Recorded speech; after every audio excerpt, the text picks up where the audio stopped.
জমি আছে কিন্তু আইন জানেন তো, অনেকেই জমি খালাসি দিয়ে পরে জমি হারিয়ে ফেলেন, কারণ তারা আইনের শর্তগুলো জানে না। আমি সাইফুল ইসলাম, উন্নয়ন ও গণমাধ্যম কর্মী। সহজ ভাষায় বলি ভূমি আইনের কথা।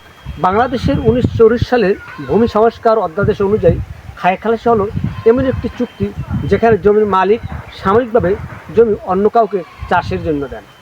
চলুন বিষয়টি পরিষ্কার করি। খালাসি চুক্তির কয়েকটি গুরুত্বপূর্ণ শর্ত আছে। 1. চুক্তির সময় লিখিতভাবে নির্ধারণ করা ভালো। 2. জমির মালিক চূড়ান্ত মালিকানা হারান না। 3. ফসলের ভাগ ও লাভের শর্ত দুপক্ষের সম্মতিতে নির্ধারণ করা হয়। তাই খালাসি চুক্তি করার আগে আইন ও শর্ত ভালোভাবে জানা খুবই জরুরি। জমি সংক্রান্ত গুরুত্বপূর্ণ তথ্য জানতে ভিডিওটি শেয়ার করুন, আর নিয়মিত ভূমি আইন ও সচেতনতা পেতে পেজটি ফলো করুন। আইন জানুন, জমি বাঁচান।